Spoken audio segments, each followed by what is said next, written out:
Hello, xin chào mọi người nha. Hôm qua trưa hôm qua cơ cha rai làm gà nướng lỗ, chứ ngày trưa hôm nay là làm bò đây, bấm thịt bò với mì tôm đấy nha. Bấm thịt bò với mì tôm cu sạ. Đó, xong đặt lên thịt bò, xong xào lên đổ nước, xong mình bỏ mì tôm ăn luôn. Rồi, let's go. Mời các bạn theo dõi nha, cơ cha rai nha. Xin chào các bạn. Đây này, con thịt bò đây này, bấm lên này.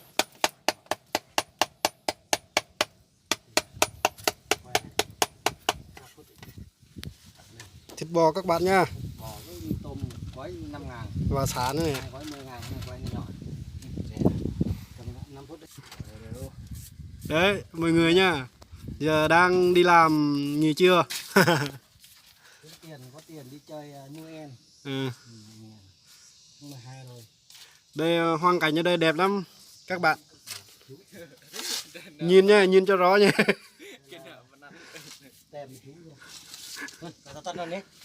Này, nắng chói quá các bạn. Đó, mình xào thịt bò lên, xào trong đổ nước.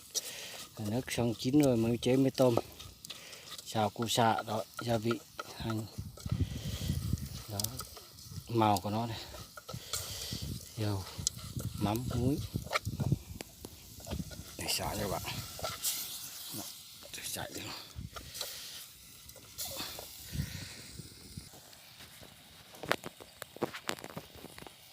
Bây giờ chín rồi, màu có màu rồi nhá. Thì cơ cha rai phải đổ nước vào đây.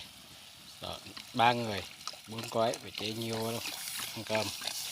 Ăn cơm trưa đó các bạn, không có gì ăn mì tôm nữa, chế là như thế này thôi.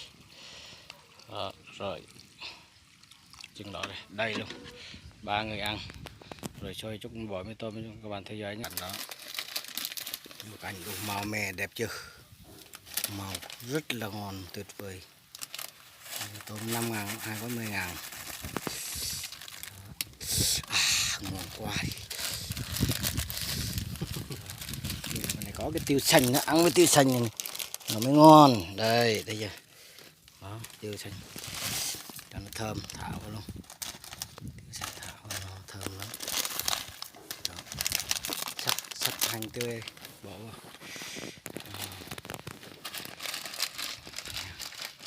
Mì tôm. Trưa hôm nay ăn mì tôm thôi. Mời cả nhà ăn nha. Đó, bỏ hành tươi vô. Biết có ngon hay không? Đấy, thả vào. Thơm lắm.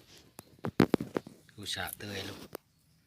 Đâu, tem này đẹp trai lắm, tem này. Thôi mời cả nhà ăn cơm đi. Đó, cơm. Nhiều, cơm trưa. Cơm là cơm nguội thôi nha. Ăn canh nóng. Nóng, đây. Thịt bò. Đó.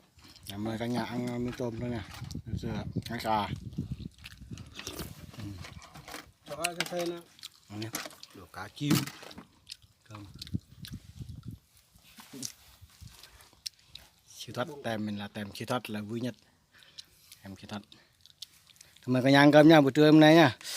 Trưa đây. Này ngày mấy đấy? Ngày 11 rồi. Đó mà bò ngày 1 tháng 2 2020. Có dừng clip ở đây, nhớ like đăng ký cha rai nha. Xin chào các bạn. Đó, ăn bữa trưa hôm nay chúc ngon miệng.